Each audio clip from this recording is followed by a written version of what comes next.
Pope Francis wrapped up his historic four-day visit to Mongolia on Monday. It's the first time any pope has visited the majority-Buddhist country. The visit lacked the usual fanfare since Mongolia only has about 1,500 Catholics in the entire country. But the Pope was very complimentary of the country during his stay. CBS News foreign correspondent Chris Livesay traveled with the Pope on this trip and joins us from Rome with more. Chris, let's start with why. Why Mongolia?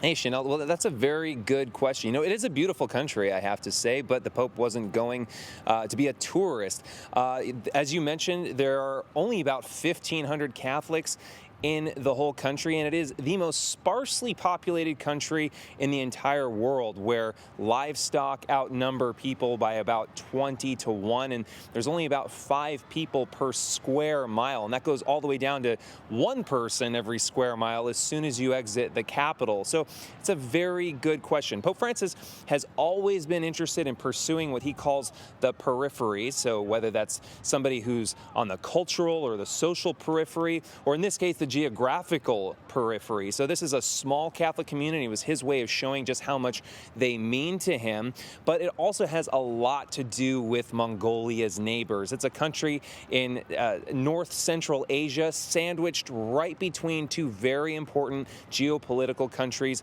Russia and China. Two countries that he's desperate to visit, but that feeling has not been mutual. He hasn't been able to visit Russia and China. So this was his subtle, not so subtle way of knocking on both of those doors. And we know Pope Francis addressed Chinese Catholics multiple times over this weekend trip. Of course, something notable, Chris, considering China's tense relationship with the Vatican. Take us back here. Explain why the two sides are at odds.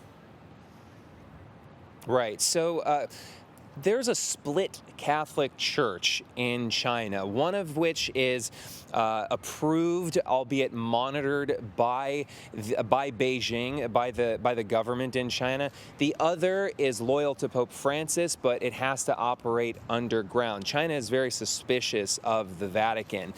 In fact, it's one reason why Pope Francis appeared to be speaking directly to Beijing at one point on this trip.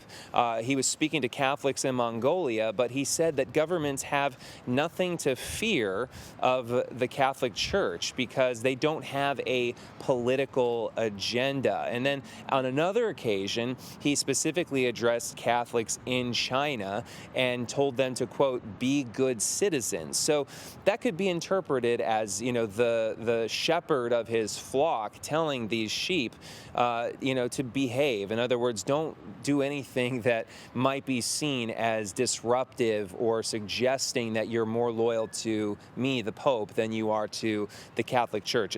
Okay, and let's also talk, Chris, about the neighbor on the other side of Mongolia, Russia. We know there are some strained relations between Russia and the Pope. The Pope also recently coming under fire about some comments he made about the war in Ukraine. Did he address any of that this weekend?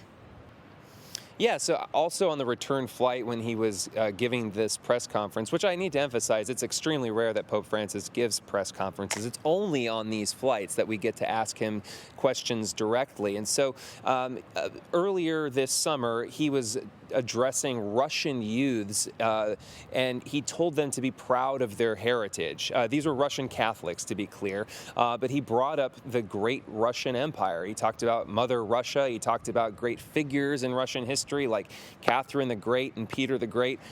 These are Russian imperialists, and as we all know, there's a war going on in Ukraine right now over what they see as the latest version of Russian imperialism. So he'd said that, he was talking about this in cultural terms. He wasn't by any means trying to, compliment Russia for its empire, past or present. And Pope Francis has gone out of his way repeatedly to condemn the war in Ukraine, specifically Russia for invading Ukraine. So he has certainly been firm when he needs to be, but at the same time not as firm as Ukraine would like him to be. Ukraine has invited Pope Francis to visit that war zone in person. Francis has said he'd be very happy to, but if and only if he could also visit Russia. And so far, that subtle invitation for himself to Russia has totally been ignored by Vladimir Putin. Okay, Chris Livesay, thanks so much.